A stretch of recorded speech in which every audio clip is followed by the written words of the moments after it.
Hi everyone. So I'm Audrey. I'm from the University of Montpellier, and I will co-host this session with Anne-Catherine Helfeld from VU Vienna, and we co-organize these talks with Hans Frankfurt from Bias Business School. We are pleased today to welcome Alanna Hirshman, who was previously at West Virginia University, and now she will be in Texas Tech University, and Aldona Kapacinskaite, sorry Aldona, that was in London Business School, and now she's at Bocconi University. So they will share their experiences, and after we will have a Q&A. Thank you so much for being here with us today, and we hope that you will have a ton of questions for Alanna and Aldona. I think Aldona will be beginning first, so if you want to share your screen. Sure, so just let me know if you can see it well. Yes, perfect. So hi everyone, thank you so much for having me here today. I'll be sharing some insights from my experience on the market last year. So I wanted to start with just pointing out a bunch of great resources for general job market advice that is already there. So I definitely found some of them extremely useful. I really recommend reading them. This book is invaluable by Karen Kelsky. The professor is in that really helps you to fix ideas of what is expected of you on the job market as a job market candidate. There's great pieces of advice by Henning Pesunka and Lance Ferris. You can access these links and find these resources online. I also got a lot of great advice at conferences, talking to friends that generously shared their advice as well. So Alanna and I wanted to just start off showing you kind of the comparison between last year's market and the markets that came before. And there are several things to point out here. So this graph was made by Keith Bennington from University of Minnesota. You can access his profile here on Twitter. And this was posted on Twitter, where he showed that last year's market, as you can see, was relatively thin, but also jobs were trickling in throughout the fall and the winter. So I guess if you take the integral under the curve, you see that there were fewer jobs, but also that the dynamics of the market were quite different from prior years. So just to kind of point out a couple of things that were happening for me last year. As we all know, in March 2020, we learned that COVID-19 is a pandemic. There were national lockdowns. In May, we learned that AOM and SMS are going online. AOM took place online in August. Around that time, I had a couple of interviews at AOM, really very few, fewer than probably normally. And I continued having them throughout the fall. So I had AOM preliminary interviews in September and even in October. And what I'm trying to point out here is that there were a lot of overlapping events and decisions that were going on in the fall and in the winter. So perhaps it's a good idea to start thinking of that and kind of anticipating your options and your decisions. So some observations that I drew from this are the following. So first, all the usual rules of the job market apply. You're expected to do good research, show that you can be a collaborative colleague. Of course, in the online job talk, much of the body language and that ability to engage with people is removed. So really regulating your expressions and ensuring that you're hearing and understanding the questions is very important, because there's very few ways to engage with people, and engaging with the questions is a major one. Of course, this was a buyer's market. Schools were inundated with applications. Exploding offers were very common. And I'll talk in a minute how I was thinking about it and kind of designing my strategy around that.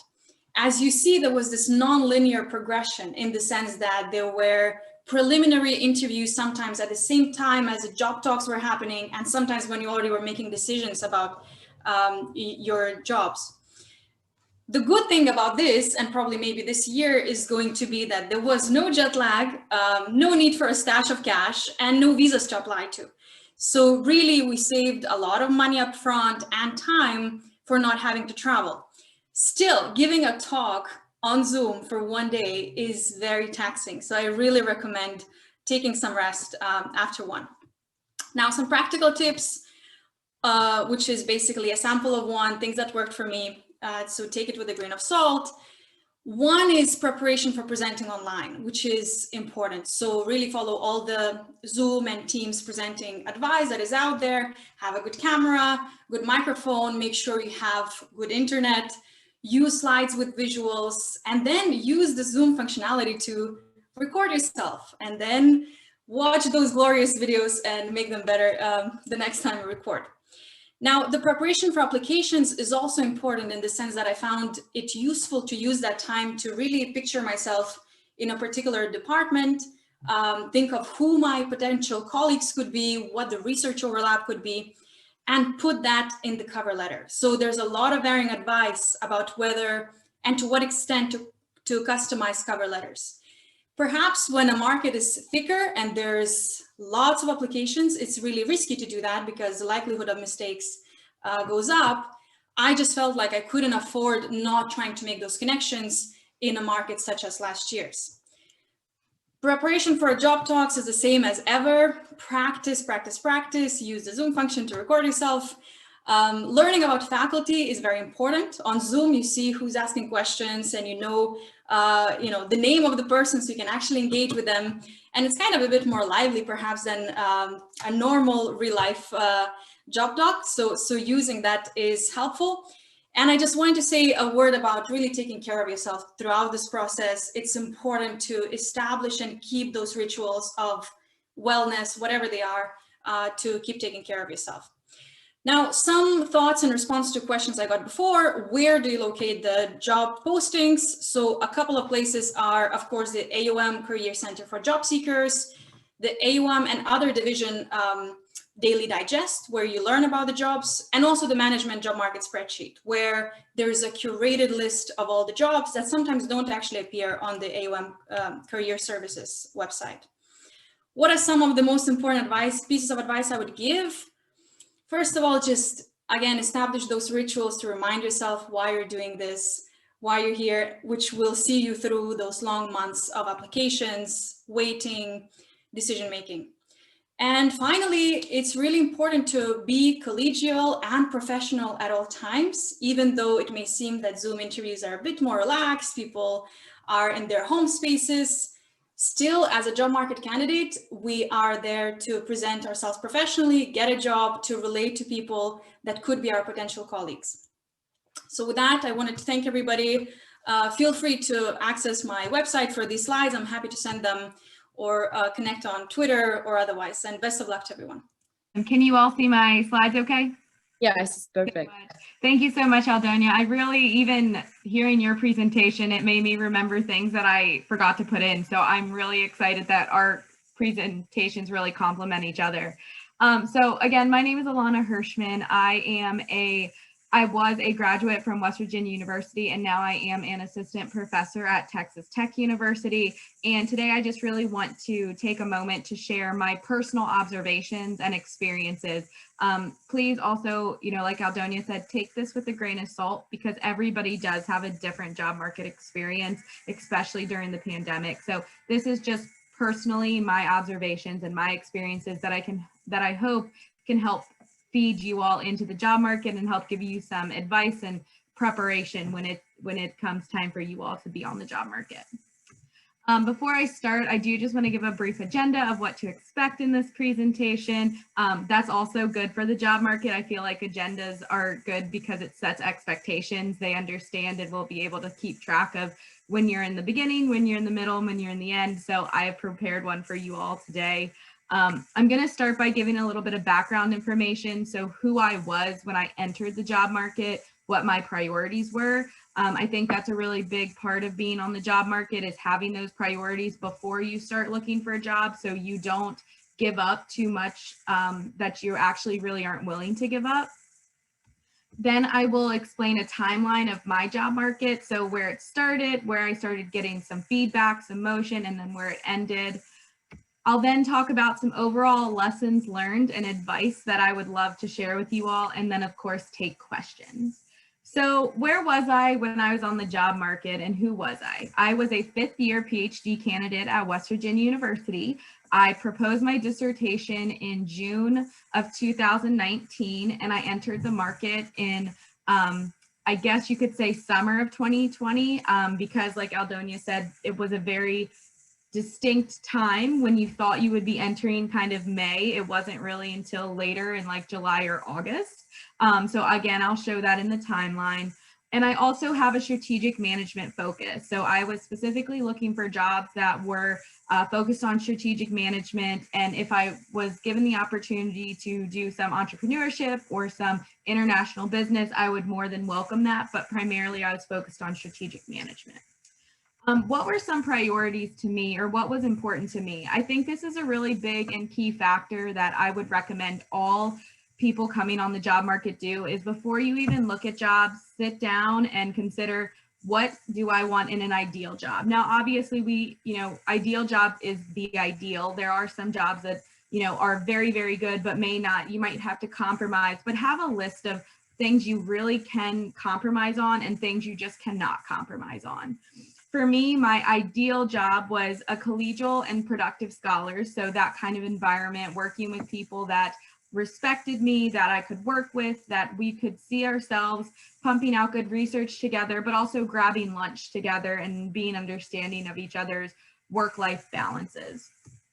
Also, the culture of the institution. Again, I'm a big, as Audrey was a visiting scholar / student at West Virginia for a semester, and she knows that at West Virginia, we like to get together. We have Christmas gatherings, we had Halloween gatherings, we had goodbye parties. Like, that was a huge thing for me. I want to have a school that's like a family to me, not just go in and close the doors. I wanted to interact with my colleagues, so that was important. I also wanted a favorable location. I wanted a location where I actually grew up 30 minutes outside of Washington, D.C. So I know what it's like to sit in an hour and a half of traffic every day going to and from work. And I did not want that for the rest of my life. So I wanted a location where it was a good amount of activities to do and interact with people, but also not a lot of traffic. And easy access to my family was big as well. And importantly, this might be a little different, I am in a dual hiring situation. So my husband actually was also a 5th-year PhD candidate at the same time I was. He was in economics and I was in management. So we knew that was very important for us. I've seen a lot of my academic friends either have the opportunity to work at the same school with their spouse, or they had to be separate. And I've seen it work both ways, but I knew for my husband and I, we really wanted to try to have a dual hire program where we both could be either at the same university or universities within driving distance. So if we both placed at a university at the same one, that would be great. But if that wasn't an option, we wanted to be at least within like 2 hours of each other so we could commute an hour each way separately. So these were our priorities jumping into the market. I will just give a brief kind of word of caution or advice is, if you are in a dual hire, this is a whole nother set of priorities that I think need to be established. So my husband, his market in the economics program, it doesn't start, so their version of AOM is in January, where ours is in August. So we had to have, a real serious talk about that. And he is a very gracious man, and he basically told me, I know that this is your dream. I will follow you. You find your job and I will follow you so you can be the lead spouse. And I think if you are in a dual hire situation, you really should determine who is the lead spouse in terms of the job. That's not saying this person's going to make more money. That's not saying that this person has control of the relationship or anything like that. It's just who is going to be the spouse that is pulling for the other spouse in interviews. And I'm happy to adjust or address more of that in Q&A, but I think that's a little bit of advice that I would like to give is, if you are in a dual hire situation, really have those conversations with your spouse of what you are willing to do and who really can take the lead and fight for the other one. Now, in terms of my timeline, especially during a pandemic, it was a little off. So I do see, I still get some notifications of jobs that are being posted now, and I see that it's mid-June. We didn't really have that luxury. I actually didn't finalize my job market materials until July of last year because there were so little job postings. I was like, I want to tailor my cover letter to the jobs that I am applying for, and there wasn't really any jobs at that point in time. Then in August, I actually began applying to open positions. And when I say open positions, I mean an open position. There was one job that I applied to in August, and there was one initial interview that I had at AOM. So I know usually a lot of my friends who are more senior than I am, when they went on the job market, they were getting upwards of between 12 and 20 AOM interviews. So when I had one, I was very confused, I guess would be the word. Like I said, you know, I have to take it with a grain of salt. It is a pandemic. There is literally one job posted that I was kind of interested at the time. So I only applied to one, and I did get an interview for that, which I was excited about. Then comes September, some things start to post again, and I start to, at this point, change my priorities. Like my priorities stayed the same, but my willingness to bend on some of them changed a bit. I really was dreaming of going to an R1 or R2 institution, and I started to apply to some more teaching-based institutions because there really weren't a lot of R1 or R2s hiring. So I really started sending out applications. I did recently have lunch with some of the younger or more new PhD students at West Virginia, and they asked me a question: how many applications did you send in? They're like, was it like 100, 150, 200? And I was like, I sent in 6, 7 if you count a physical one that I had to mail into a university. So I really had very minimal applications. And I think that just speaks to the testimony of there weren't that many jobs posted in the beginning of the market last year. I think I would have applied to more, but I was very, very blessed and fortunate to have interviews. So I ended up only applying to the ones that gave me those interviews. And once I felt comfortable, I kind of stopped applying to those. I received an initial job offer in October of 2020. This was actually a very generous offer, and they were able to not only offer me a position, but they were able to offer my husband a position as well. This offer did come from a school that was a more teaching school, or a more balanced, more teaching heavy school. And I was very, very grateful and very, very thankful for this position. And I really considered this position. We were about at the 80% mark of accepting. Like, we were very close to accepting this position, but something just didn't feel right to me. A lot of people told me, take this position. The chances of you and your husband getting a dual hire somewhere else is very slim. Like, take it. This is great. And I was very excited about it. So we ended up almost taking it, but it just didn't feel right. I prayed a lot. I felt like God telling me, wait, if you hear something by the weekend, then I have other plans. So I actually heard something by the weekend that week, and we turned this job offer down, which was very scary because I did not have another offer. I just had an interview. So at that point in time, I had those interviews for November, which I had two more job talks and one more job talk scheduled. I received another offer from at the time, it was my top choice of school. I was ecstatic. Like, it was a fantastic location. I was so excited about it. But they did not offer any sort of dual hiring situation. We went to the school, even though it was during a pandemic, they offered for us to pay for ourselves to go visit the school. And we did. And unfortunately, there was no sort of guarantee that my husband would have a job. And at the same time, praise Jesus, I didn't know that Texas Tech was an option at the time, and they reached out and they fought hard for my husband to get a position. The dean herself took off a Saturday to make sure that my husband would have a job. And once I found out Texas Tech was an option for me, I was like, okay, this is my dream school. Like, I was so excited. I didn't even know they were hiring. So I was very excited when they came out. Not only were they interested in me, but they also fought for my husband after I received an offer. And that is where we ended up. So that is how we got to Texas Tech. The people were fantastic. When I tell you that if they really want you, they will make it so they really want you. Like, Texas Tech, I think, had one of the best job searches that I've ever seen in terms of the search chair. Like, she went out of her way to create a meet and greet for all of the students who were just interested in the job. So you could log on before you applied to get feedback to see if you were really interested. Then once you received a job talk, like an interview for a job talk, they actually sent you a personalized gift box. That was really awesome. And I was just like, man, these people are awesome. So it really spoke to that collegial and cultural aspect that I was looking for. Throughout this whole process, I did learn some lessons, and it kind of helped me think of some advice to help you all going in order. My first thing of advice is know yourself, your purpose, and your job market goals. So don't go into the market not knowing what you want or what you feel like you should do. Be sure to know yourself, because it can be very easy to bite the bait of something that you might not be happy with in the long run or might not feel right. Especially if you're in a dual hire situation. It might be very easy to get caught up saying, well, at least it's a job. It might not be, you know, a job for my husband and I, or my wife and I, but at least it's something. So know yourself and really make sure that you know what things you are willing to be flexible on and which you are not.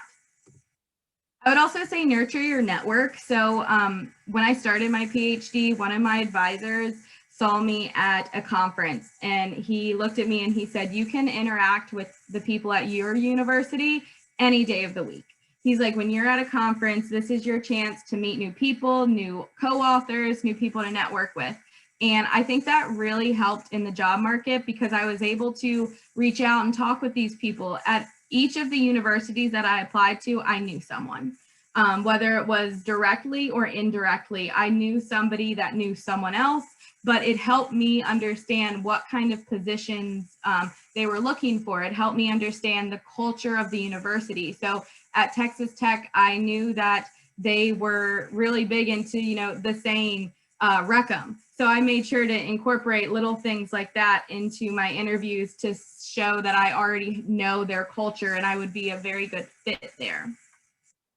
Also, again, I would say research the university, the faculty, and the location. I tried to personalize everything that I did. So whether it was my initial interviews, my job talks, or even just emails, I always try to personalize it and make sure that they knew I was interested in them as a university, them as a faculty, and I would be happy in that location. Now, if that's not the truth, obviously don't lie or anything about it, but be sure to research and make sure that you are personalizing it to the people you're speaking with.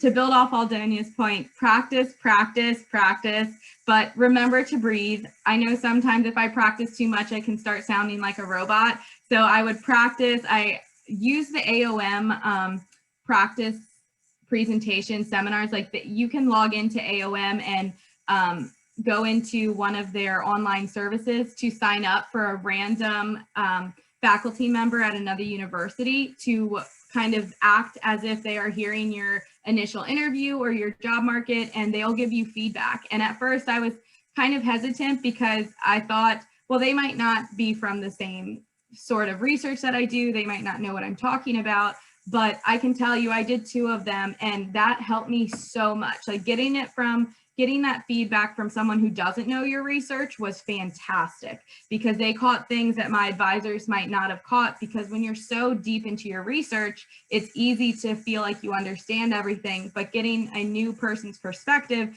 really helped. And then also just remember to breathe. So at the end of the day, yes, this is very important.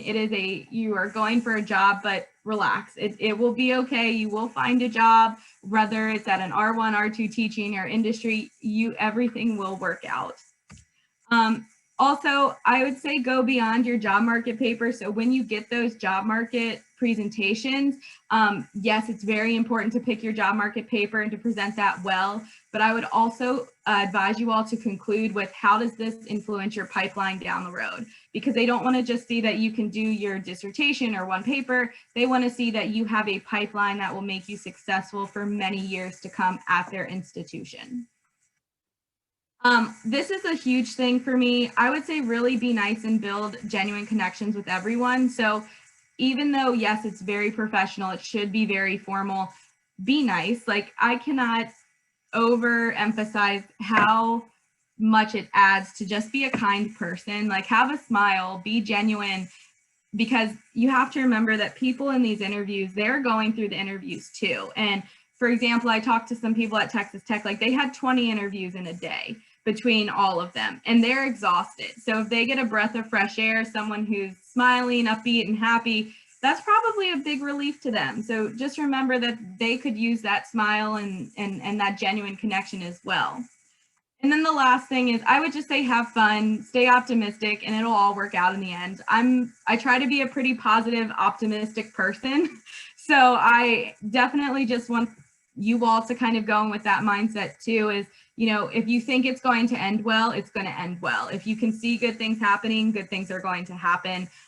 So just remember that, you know, even if the school that you thought was going to pick you ends up going with someone else, the next school that pops up could be your dream school. And that's kind of what happened with me with tech, right? Like I saw techs come up after I found out another school didn't have a dual hire program, and I was ecstatic, beyond thankful for that opportunity.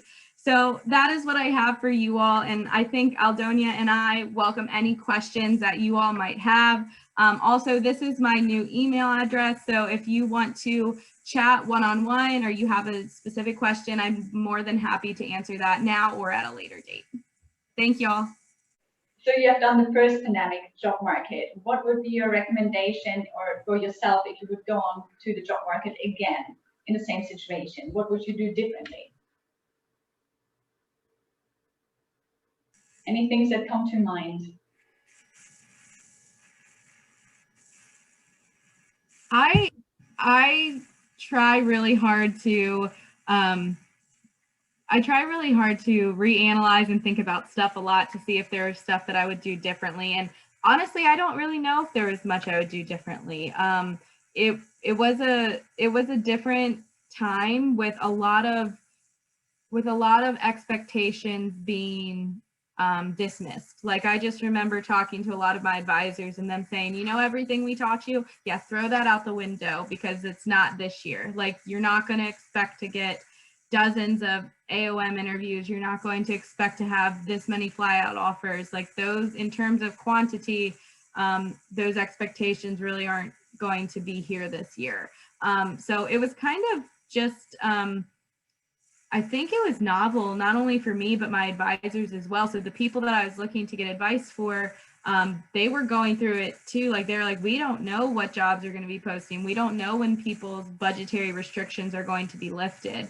And I think one thing that really did help me is I was very tempted to enter the market with a very worried attitude, like very nervous, anxious, worried, like what happens if I don't get a job? What happens if I don't get this? But something that helped me get through this was, like Aldona said, you know, breathe, like remember to breathe, like it will be all right. And I'm a Christian, so I prayed a lot. And I just remembered that I can't control what jobs are posted. I can only control what I do with those postings. And that is what helped me, is like when I looked on that spreadsheet or when I looked on the AOM Career Services Center, I had no control if these schools were going to hire. I just had control of what I did with the ones I applied to. And that helped me a lot. Is, you know, there is no point to be stressed about the number of jobs being posted.